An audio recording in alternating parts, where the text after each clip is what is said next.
Spirit, God. Thank you, Father Lord, for your blessings, and thank you for this time you have given us to gather in your name, Lord.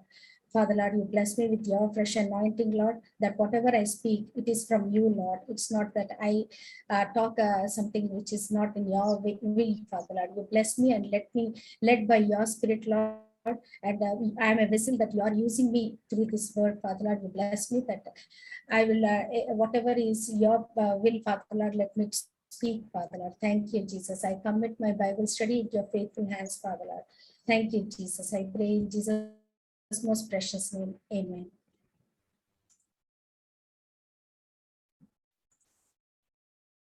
Thank you, Jesus.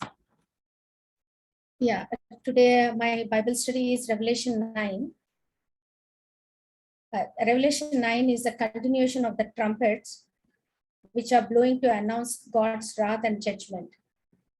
When we see in chapter 8, there are 4 trumpets which resulted a terrible destruction to the trees and grass, the seas and the fresh waters, and even the natural light.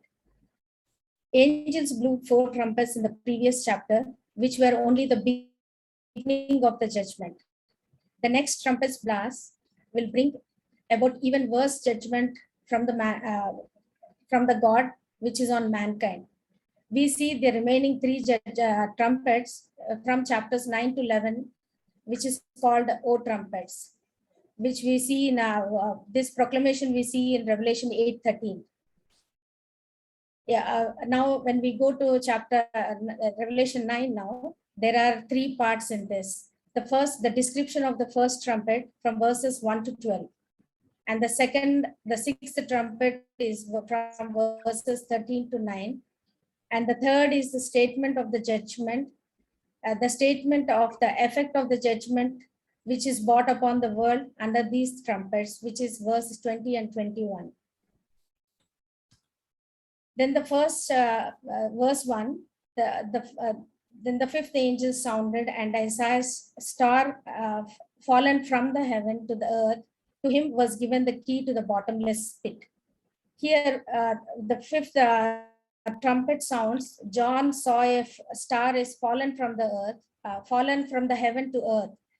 Here, the star fallen from heaven is not an astral body, because it must be a person, because it has given a key to the bottomless pit. When we see in Isaiah 14,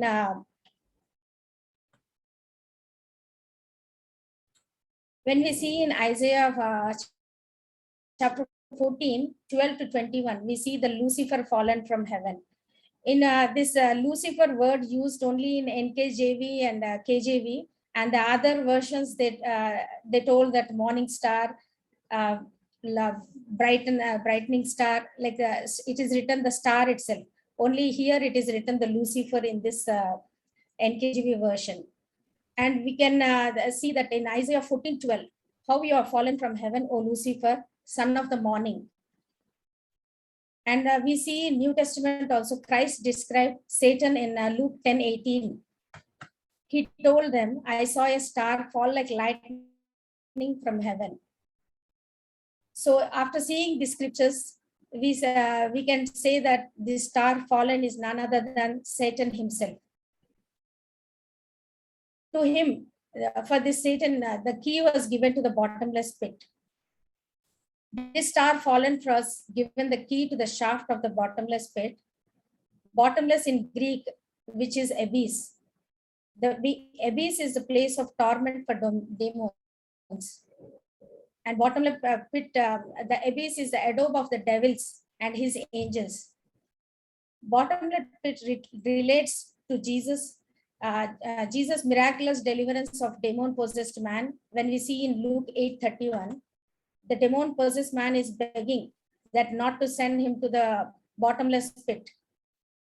That means what we understand here is the bottomless pit is something which is a torture for the demons there.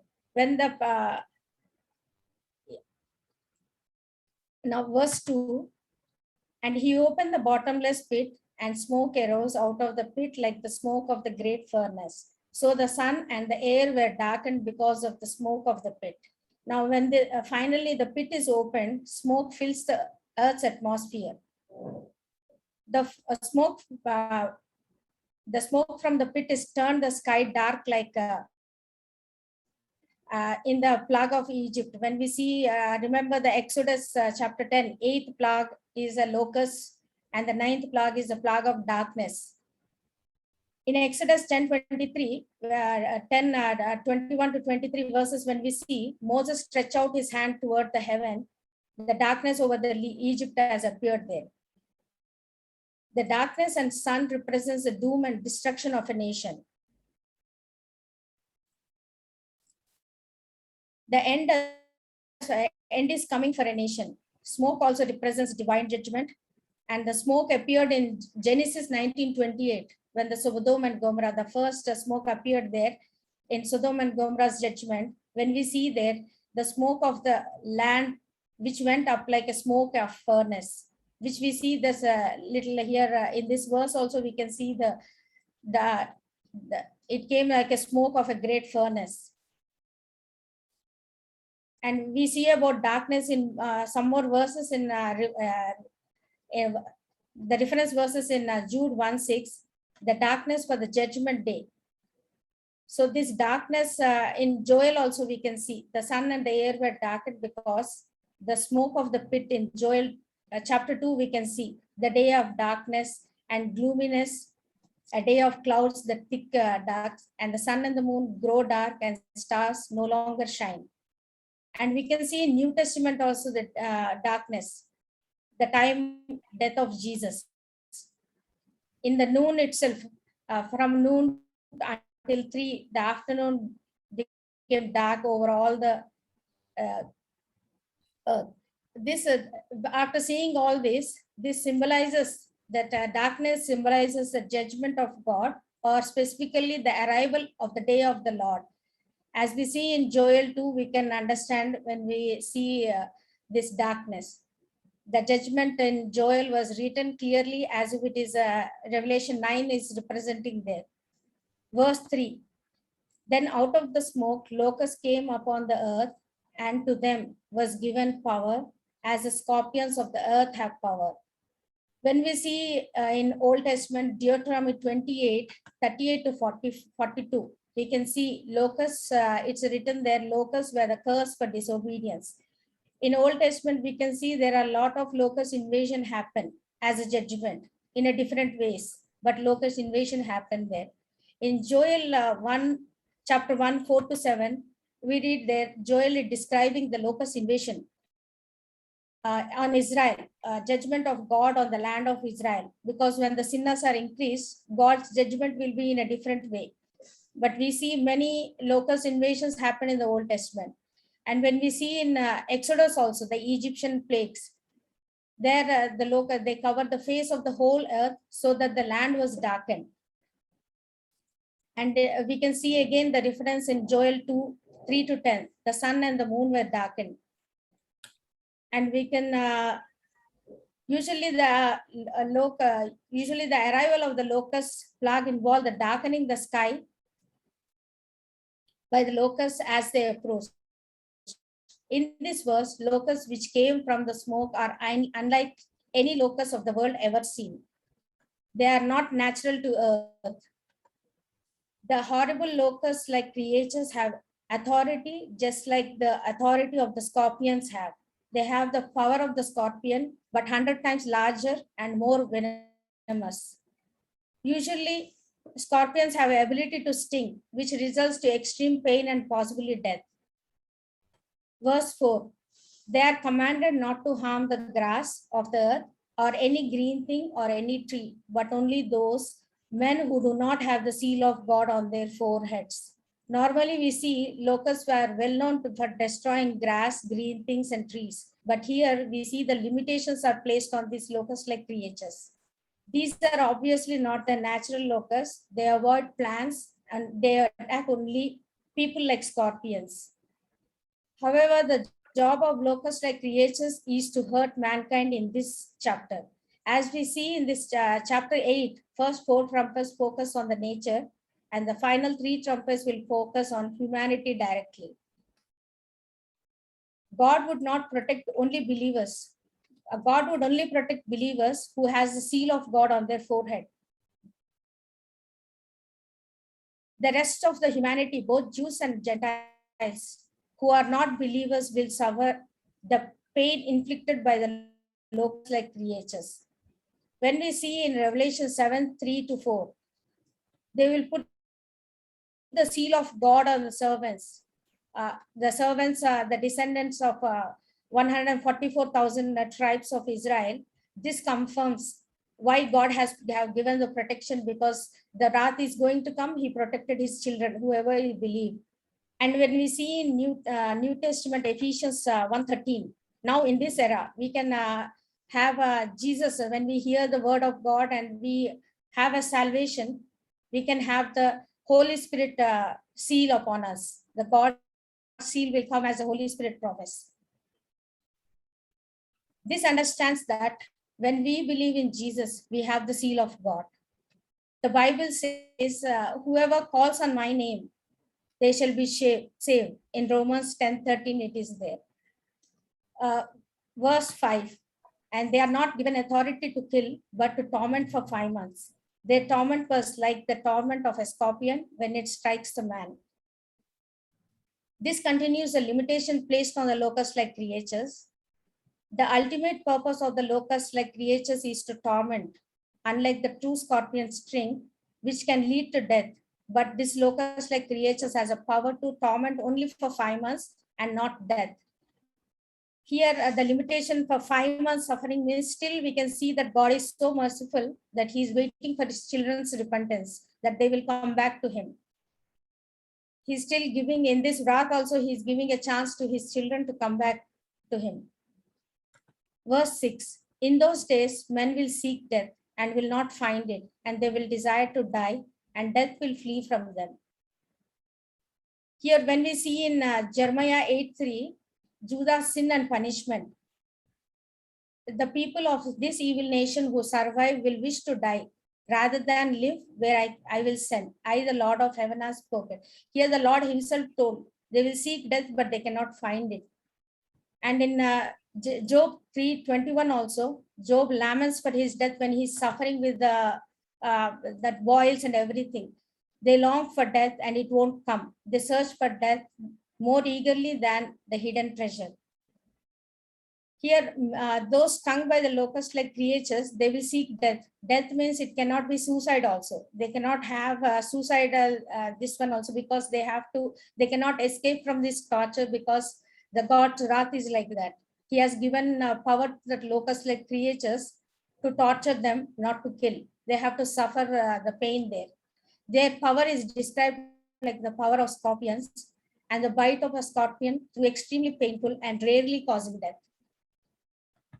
Verse 7, the shape of the locust was like a horses prepared for battle. On their heads were crowns of something like gold, and their faces were like the faces of men.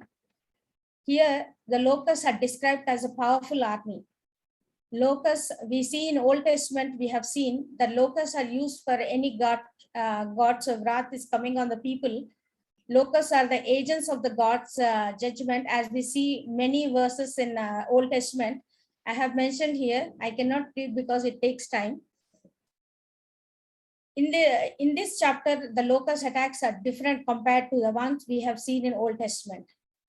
Many of the descriptions of the locusts in this verse is similar to what we read in Joel chapter, actually, 1 and 2. When we read there, we can find this same type of wrath is mentioned in that Joel chapter. In Joel chapter 2 and 4, we can see the appearance is like the appearance of the horses, and like swift steeds, so they run.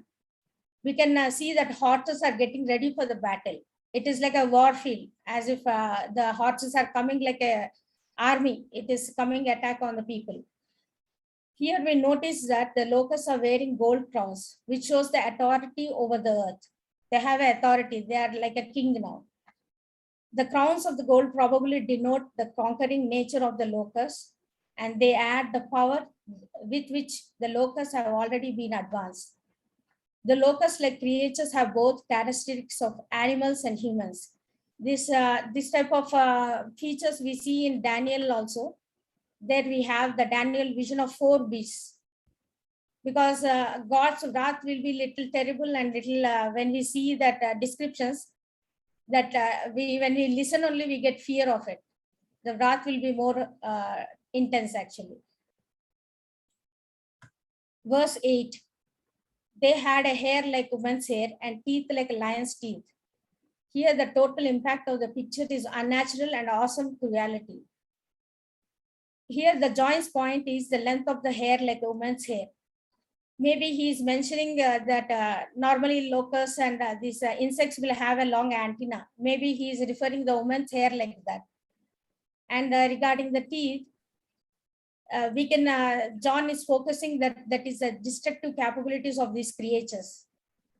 Teeth like lions suggest strength and cruelty, and we can see the similar of that beast in Revelation 13:2, the mouth like that of a lion. It is a sting that creatures that man will fear. However, their appearance is not encouraging. These creatures have an ability to kill, but they are not permitted to do so. The teeth like those of the lion is a description of which found in Prophet Joel in a prediction of the locust plague. Here we see in Joel 1:6, its teeth are like the lion's teeth. And when we read that Joel, we can see all these are happened there also. So already the judgment happened there. And the same thing is coming in a different manner in this generation, or maybe it has happened, we don't know, because the Revelation has not mentioned that it's happening or happened. Verse 9, and they had the breastplates like breastplates of iron, and the sound of their wings are like the sound of chariots with many horses running into the battle.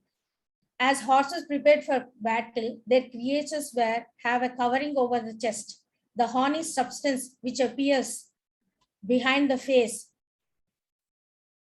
This description same we can see in Joel 2:5. John's with a noise like a chariot. When some horses are coming into the battle, we can hear the sound. It is like a chariot sound that which takes place. This continues the John focus of a number of these creatures. Maybe there must be more which will terrorize mankind. And this is same has written in this Joel 2:5 that the strong people set in battle array. In verse 10, they had tails like scorpion, and these were the stings in their tails, and their power was to hurt men for 5 months. In this verse, the secret of the power is mentioned. They have a tails like scorpion tails and stings which would and cause agony to the men. In we can see the promise of God to the God's chosen people who has the seal of God. In Luke 10:19, we can see that he has given us an authority to trample the snakes and scorpions. And we can see in Old Testament also in Ezekiel 2:6 that do not fear in between if you are in the stinging scorpions, because God told not to touch the people who have the seal of God. So if we have believed in Jesus and we are in this time also tribulation time, that we no need to worry, because God is given us authority and the promise that he will take care of us. Verse 11, and they had a king over them, the angel of the bottomless pit, whose name is Hebrew in Abaddon, but in Greek he has name Apollyon. These locusts have an order and purpose. The contrast between the normal locusts and these locusts, we can see is normal locusts have no sting, but these locusts have. The Bible tells us in Proverbs 30:27 that locusts have no king, but they have advanced in rank. But these locusts which they are describing in Revelation 9 has a king over them. The angel of the bottomless pit is identified as a horrible locust-like creatures. They have a king over them. It's not saying that the angel is from the bottomless. It is over the bottomless pit. Their king name is Hebrew in Abaddon, and which means Abaddon, and Greek it says that Apollyon, which means to destroy. and we can know that this is a destroyer. I will just have a overall description of the locust, what we read till now. The shape of the locust was like the horses prepared for battle. On their heads were crowns of something like gold, and their faces were like faces of men. They had hair like women hair, and their teeth were like lion's teeth, and they had breastplates like breastplates of iron, and the sound of their wings was like the sound of chariots, and many horses running into battle. They had tails like scorpions, and they were stings in their tails, and their power was to hurt for men for 5 months. And these locusts have a king over them called Abaddon, and Apollyon, who is the destroyer. Verse 12. One O is past, still two more O's are coming to after these things. Here, John places this structural indicator at this point because the fifth and sixth trumpets are different events. It is not together. Verse 13. Then the sixth angel sounded, and I heard a voice from the four horns of the golden altar, which is before God. When we see the tabernacle and the temple of Israel, golden altar was the altar of incense, which was the representation of prayers of God's people. This altar has four horns projecting at its corners. These stood at each corner of the altar. Atoning blood was applied to the horns. From these horns, John heard a voice. In this, John recalled a repeated theme. The prayers of the God peoples play a large role in the end times. This trumpet continues on the imagery we saw in chapter 6 and 8, with the saints crying for retribution against the murderers. This reference is the same altar. Further intensifies the role of sixth trumpet. God continues the answers of the prayers of his faithful children. In Exodus 30, the altar is the most holy to the Lord. Verse 14, saying the sixth angel who had the trumpet, released the four angels who are bound at the great river Euphrates. We see some biblical connection in this river. It is called in the Bible the Great River. When we see this, Euphrates is one of the four rivers that flows from the Garden of Eden. Euphrates formed the northern boundary of the territories promised by God to Israel. Abraham lives beside this river where they served other gods, but God took Abraham to the other side of the river, brought him to the land of Canaan. We can see David attempted to expand the boundaries of his kingdom to his river. Euphrates River also was the site of the great battle at Carchemish that led to the death of King Josiah. These angels are connected with this river because the river was the landmark of ancient Babylon. The voice of an angel speaks to the sixth archangel to release four bound angels at the Euphrates River. The fact that these angels are bound would denote they are wicked angels. And imagery of this being tied to this river, and we can see some Old Testament references in this, where we can see the prophecy against God. The mighty men shall escape, but they shall stumble and fall at Carchemish, which are near the Euphrates and northward from Egypt. We see similar judgment in Jeremiah 46 also. They will stumble and fall toward the north by the river Euphrates. There is a lot of biblical connection with this river. Then it is called a great river also in the biblical way. And here the unique likeness is the imagery in Revelation 9, where we see the army of horsemen from the north like serpents, innumerable locusts wearing breastplates and standing by the river Euphrates. Verse 15. The four angels who had been prepared for the hour and the day, the month and the year were released to kill the third of mankind. These angels are released according to the God's sovereign orders.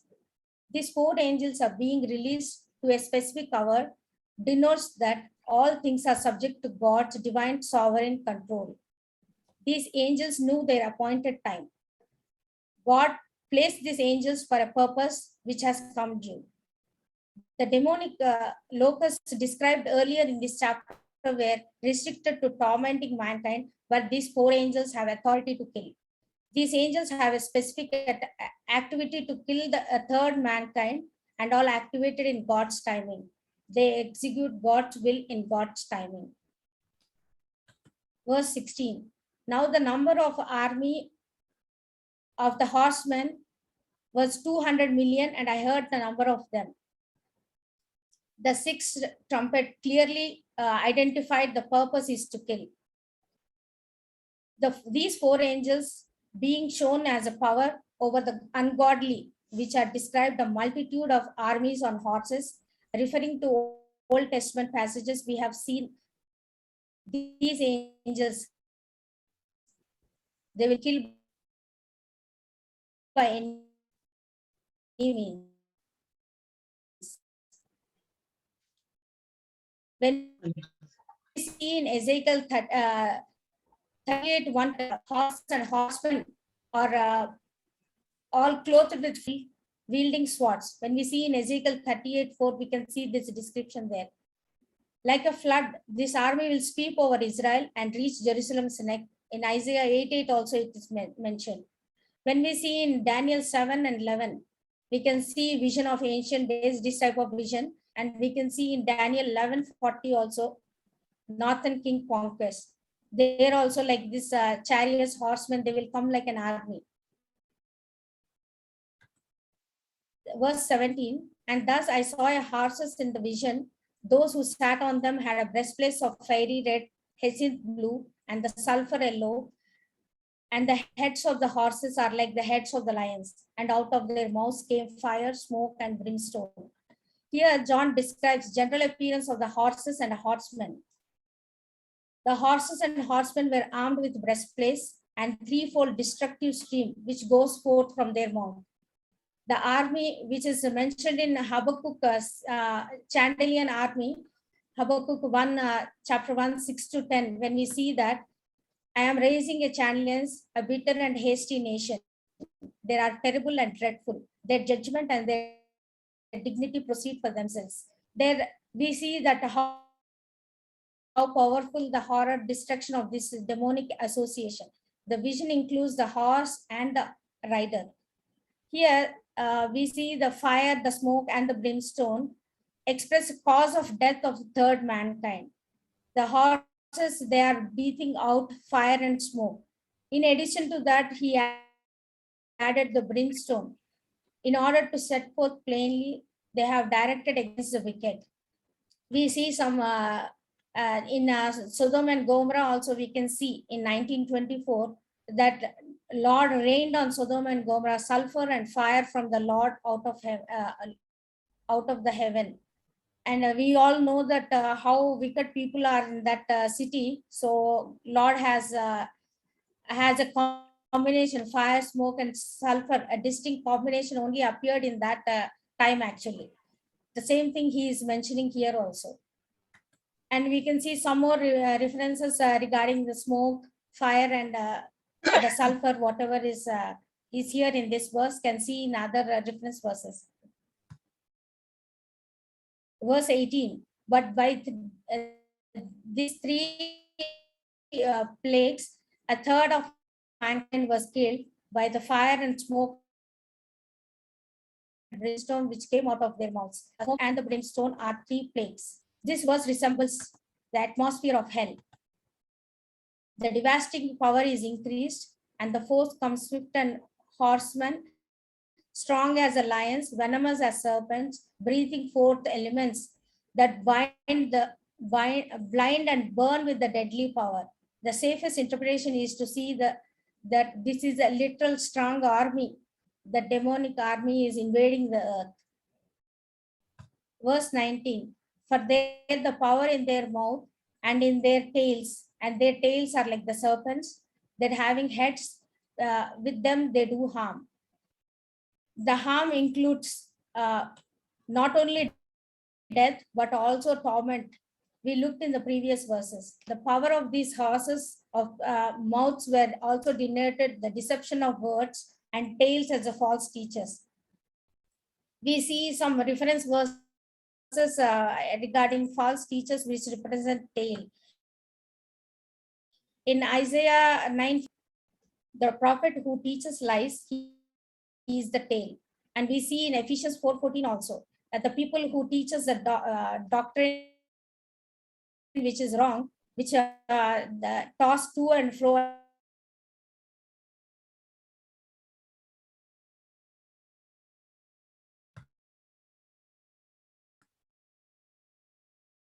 Verse 20. But the rest of the man works of their hands, but they should not worship demons. Worship demons and idols of gold, silver, brass, stone, and wood, which can neither see nor hear nor walk. The rest of the mankind, which confirms who are alive after that 1/3 people have killed. There is when we see the Pharaoh's pride and hardness, which is hardened his heart. And we see similar imagery here also. The judgment on the judgment of God upon the earth, who still witness the rebellious mankind. Here in this verse, refusing to repent of their idolatry and to stop worshipping any other than the true God. People love their idols, materialisms, and things of this world. The scriptures clearly tells that who don't repent will perish in hell. In Revelation 2 and 3, we see the call of continuous repentance on the part of righteousness. Here we can see the works of their hands refers to idols. We can see in Deuteronomy 31:29, you do evil in the sight of the Lord to provoke him to anger through the work of your hands. And we see the man deeds also. In Psalm 28:4, give them according to their deeds and according to the wickedness of their endeavors. Give them according to the work of their hands, render them what they deserve. And when we see in 1 Corinthians 10:19-20, God don't want to flee. He's telling us to flee from idolatry. He's telling, I do not want you become the partners of demons. Demons and idols are the same thing. Here, John lists the materials that demons were made: gold, silver, brass, stone, and wood. John's description here notes that the idols cannot see or hear or walk. They are lifeless.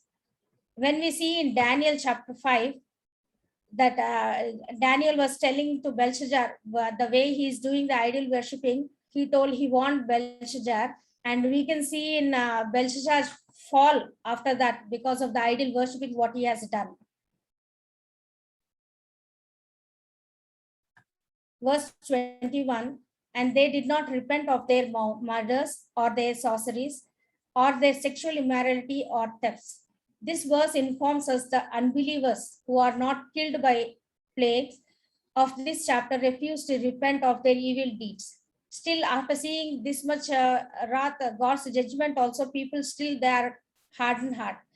Normally, human beings, we have a general habit of being stubbornly disobedient and sinful. As we can see from Genesis chapter onwards, after the creation, the Adam and Eve sin started there. In this, after facing consequences, the natural human response is to cling to sin and selfishness. When we see in Matthew 24:12, even Jesus also mentioned here, predicted in the tribulation time, lawlessness will be increased. In sorceries can differ either poison or magic spells. In biblical term, the referred as magical spells, and the sorceries is in Greek, it is called pharmakia. In modern English, we transfer it as translated as pharmacy and pharmaceuticals. In this term, this pharmacy, this means we can think of poisons and drugs and illicit substances which the people are using. Nowadays, it is increasing in the tribulation.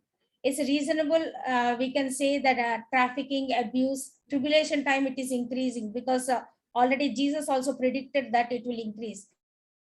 Sexual immorality also increased. We can make out actually the world is going on to the sinful ways. Despite all the signs that God judging humanity for their sin, those who indulge in their sexual passions and in illicit ways and refuse to abandon their vile habits. Even the robbing and stealing also will increase. When we see in Isaiah 34, that Edom was the object of God's wrath, that God calls for the nations to pay attention and change. And when we see in Isaiah 3, judgment on Judah and Jerusalem, they also, Judah and Jerusalem are the objects of God's wrath, but mankind was to cast away their idols and sinful ways, but they do not. These judgments must continue because they are deserving the God's wrath due to their sins.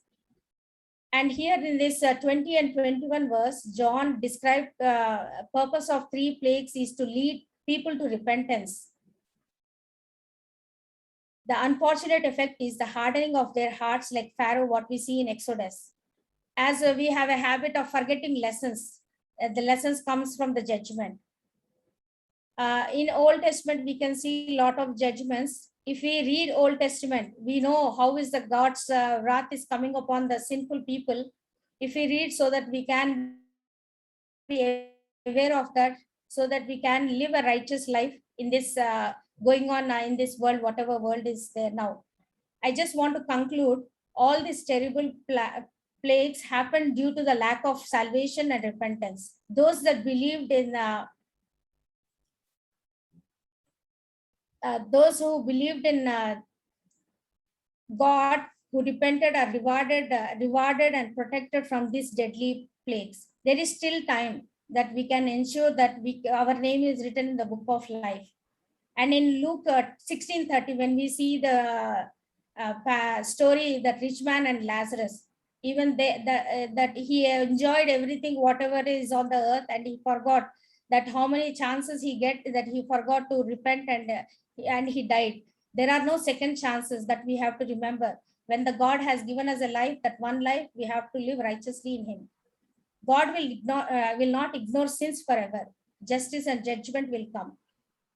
In 1 Corinthians 10:13, God always said the warning to his people and consequences of sin, and he provides a way out. Even when we see that temptation came to Jesus, but he was in God and he was not tempted, and he was ready with the word of God. So the temptations are not that it did not touch him. And in our families also, when we see our children, when we teach them the correct ways, how to be rightly and do as a family, earthly family only, we think this is our heavenly Father. He will love all his children, and he want his children to be repentive, and he want his children to live rightly according to his laws, which he has shown us in Old Testament and New Testament. Here when we read the Old Testament and New Testament together, it will fit together as a Bible as a whole. We know that when we read Old Testament, and that we will know what is the character of God, and we can understand how we have to live according to that. And I have some action points which we have to do it in our day-to-day things. We have a wonderful privilege, not only experiencing salvation ourselves, but also for being those who bring good news to all who will listen. By doing this, we can save some people. In the wrath time, there will be less mankind will be there. So a lot of people will be having this repentance, and they will have a Lord Jesus as their savior. And repent while we have still time. Turn back to God before it's too late. We cannot do like the rich man. We have to be alert, and we have to be listen to the word of God, what he is saying to us. And we should have a forgiving heart, which is more important, that we should have this. As God has forgiven us, we have to forgive everyone, and we have to live right in the sight of the Lord. It's not too late to receive the Savior, and we should have a seal of God before these judgments come. We should make ensure that we should have our name to be written in the book of life. Thank you. I'll just pray and close it.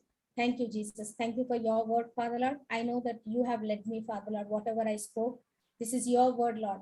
Bless us to be repenting and bless us, Father Lord, and use us as your vessels, that whoever is in the darkness, that we can bring him into your light, Father Lord, that they will get rid of this wrath which is coming ahead or which is happening, Father Lord. You bless us that we are your vessels and use us for your mighty kingdom, Lord. And bless us to be repenting in all the things what we do, Father Lord.